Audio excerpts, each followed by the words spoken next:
In the 18th century, Italian physician Luigi Galvani made a discovery that the muscles of dead frogs could be animated to contract and move when touched with an electrical spark.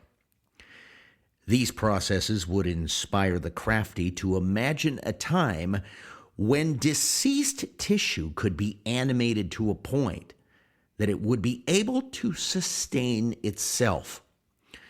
For all points and purposes, a resurrection of sorts. This process, which would become to be called galvanism, which would be a terminological cognate for its namesake and creator, would become the inspirational flashpoint for the greatest work of Gothic fiction ever to grace classical literature, Mary Shelley's Frankenstein.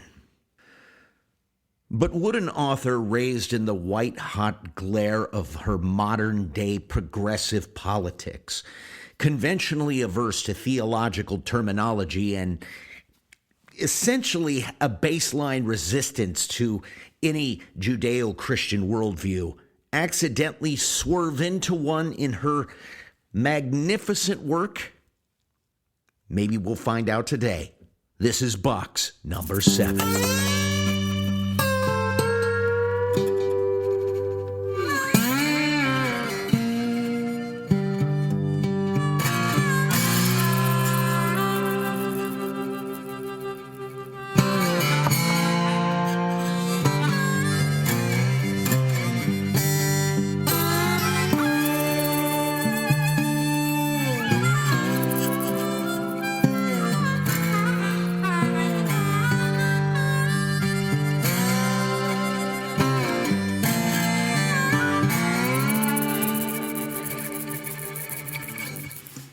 Let us start this discussion with a parable.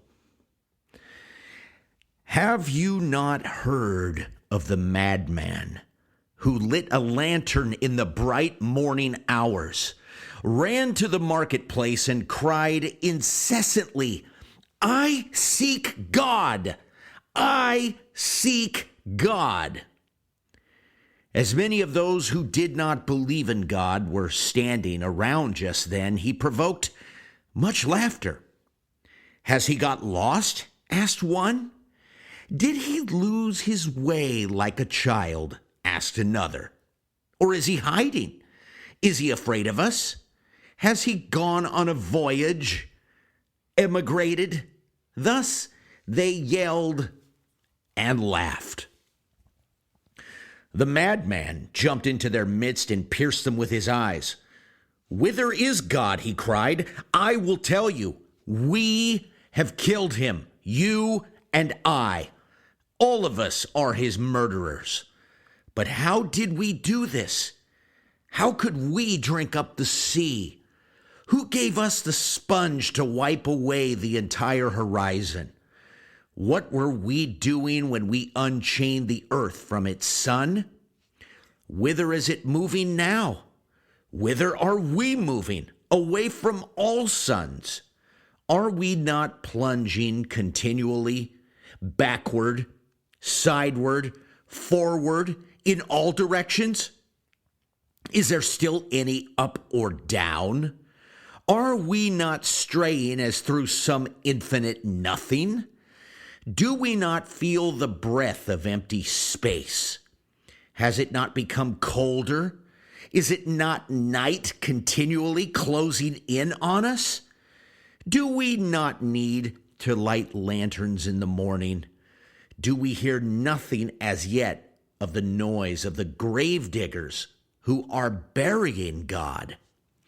Do we smell nothing as yet of the divine decomposition? Gods, too, decompose. God is dead.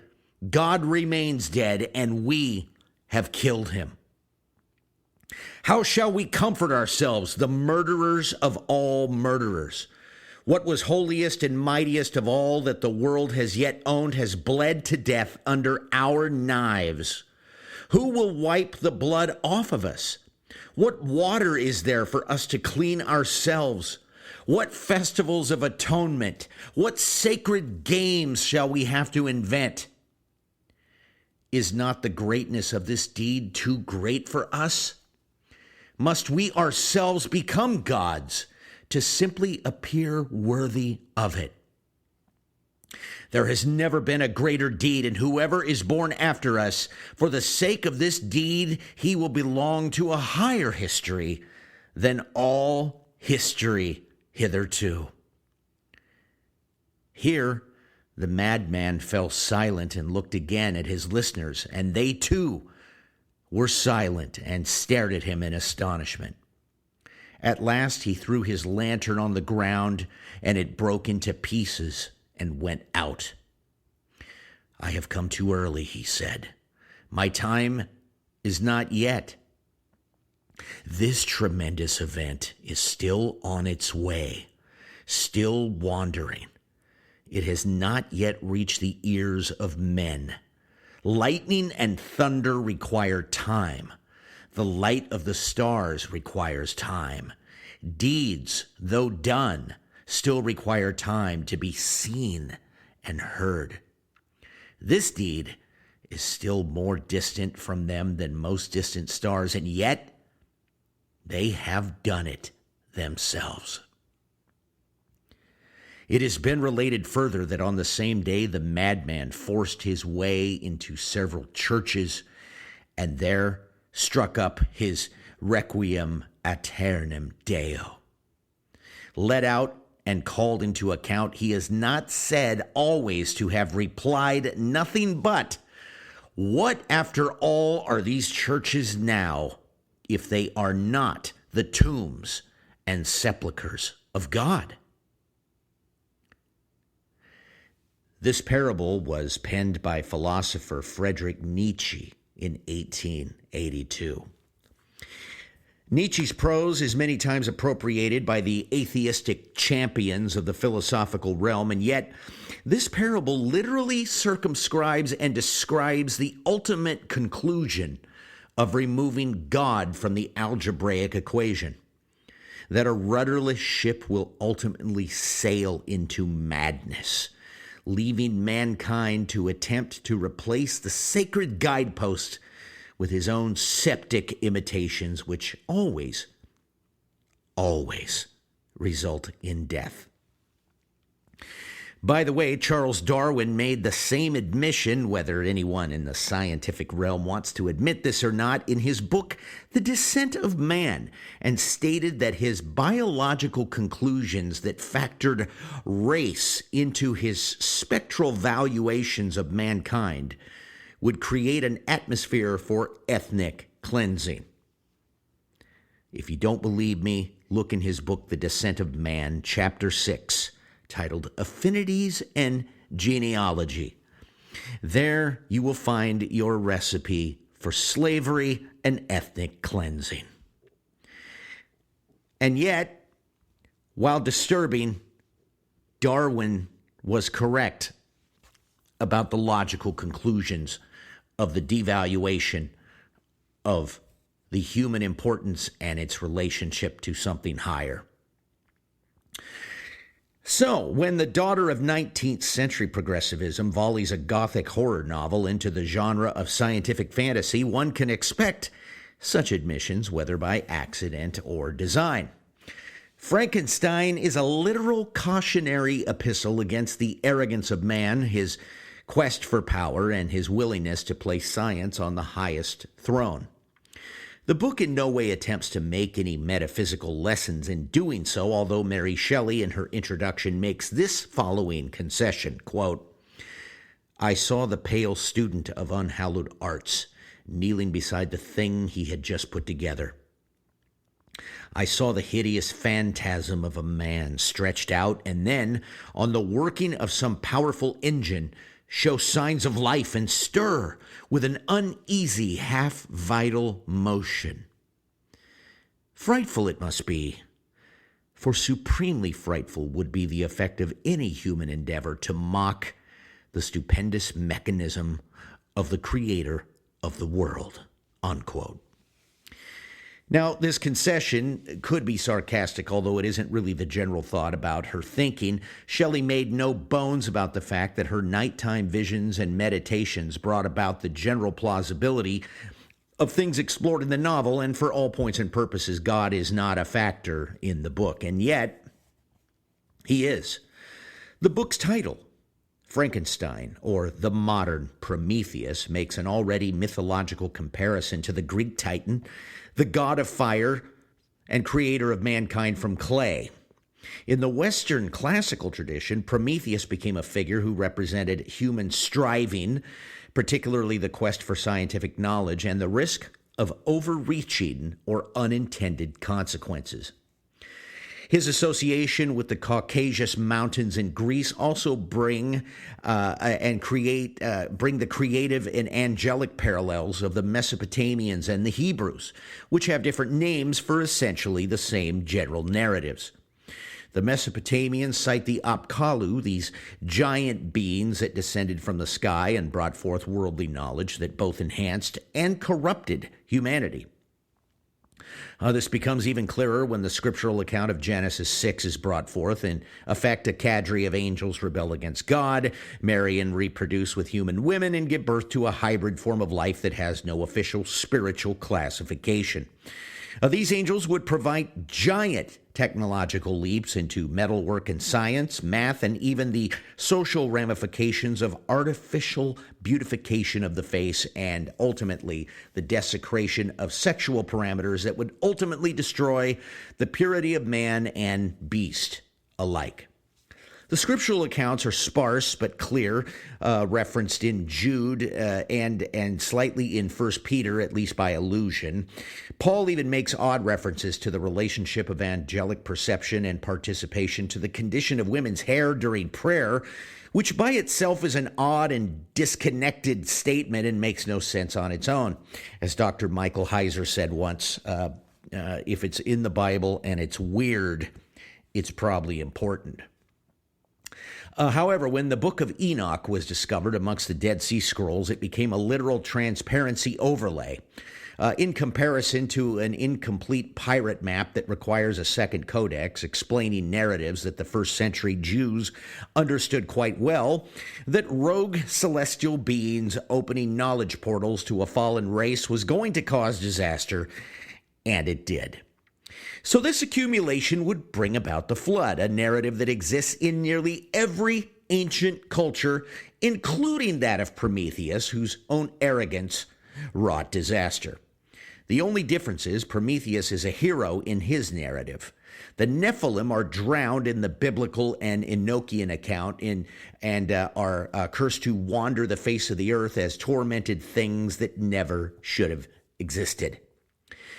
Such is the case with Dr. Frankenstein, a man whose first name, Victor, already portends an Olympian nomenclature of ultimacy. The book is also written in epistolary form, which are letters exchanged between two fictional characters to drive the ultimate narrative. This can be turfed off as common literary technique for the day, and it was, but the Pauline structural setup is a little bit noteworthy nonetheless. From this point, we have Victor Frankenstein, i.e. the creator, or quote-unquote father, if you will, giving his time and work to create a son. Right out of the gate, we are confronted with a narrative that is once removed from any celestial value. The father, in this case, a sentient man whose son is the product of a macabre set of assimilations and assemblages, body parts taken from the charnel houses and morgues and no singular identity, mixed and overlapping DNA from a myriad of lifetimes. And certainly no part of Frankenstein exists inside the body of the monster itself. In the biblical relationship of father and son, God's humanity is subservient to his deity and subjugate in his human will to that of his father in the garden. This results in a sacrificial death and a gateway to eternal life. Frankenstein is an aberrant attempt to circumvent the death of non-participants. The monster ultimately flouts the commands of its creators and begins to wreak destruction. At no time does Victor Frankenstein second guess his overarching pursuits, but instead seeks to liberate himself of this monster, not so that he can give up, but so he can try again. In other words, Frankenstein really is playing God, arrogantly thinking that his unhinged scientific pursuits are virtuous in spite of the destructive fallout. In the biblical narrative, a son was given to provide a way out of destruction. Even Frankenstein's pursuits of his own monster find him nearly dead, chasing his unhinged specter on the ice floes of the North Pole, a literal mirror image of the lake of fire, or as they say in the occult, an inversion. Now, you might think that this podcast position is to assault the writings of Mary Shelley. I certainly am not, and Frankenstein is one of the most beautifully written books of all classic literature. I am just a person who loves patterns and irony in solidified positions. I remember many years ago in college, I had this Western civilization class, and right behind me was someone who was adorned in all kinds of regalia that very loudly and unceremoniously pointed to the fact that they had a devout adherence to anarchy. I turned around and asked them, "Are you indeed an anarchist?" To which they replied, "Yes, indeed they were." "What are you doing keeping a class schedule, if I might ask?" This was not met with appreciation, I might add parenthetically. And as such, I would assume that Shelley may not have seen her own patterns as well. But because think about it. There's nothing more pathetic than an anarchist running across a campus with books under their arms, distressed because they're late for Econ 101. Like I said, I assume Shelley may not have seen her own patterns. Who knows, though? Maybe she did. After all, the first paragraphs of the book are letters written from the Russian city called Archangel. So it starts with Archangel and ends with destruction. Kind of like Prometheus, the book's secondary namesake. It should be noted that most of the time, the very mention of Frankenstein invokes the images of Boris Karloff's famous flat-headed pseudo-Shrek with no vocabulary, green skin, and protruding neck bolts. It has an almost cartoonish lack of horror baked into it. Also, we've referred to Frankenstein as the monster. Then one day, when we read the book, we realize that Frankenstein is not the name of the monster. Then we start to understand the nature of the book and realize that the real monster isn't the aberrant, galvanistic composite of body parts and mysterious nerve endings. The real monster is, in fact, Victor Frankenstein. And here's where Mary Shelley may have hit upon her most prescient observation. There is something called science, and then something else called scientism.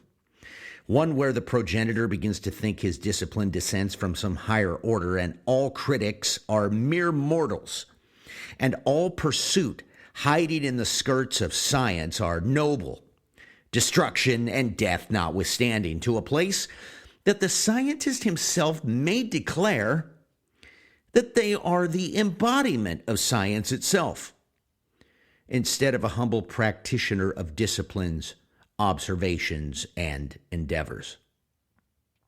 And of course, the renowned scientific process, you know, the one that invites falsification, not the one that ruins the careers of those with contradicting claims. In the 19th century, it was galvanism.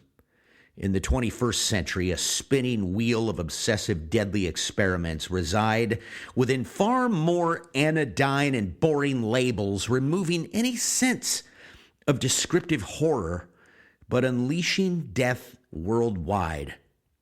A sanitized procedural label that will bore you to death even before it kills you.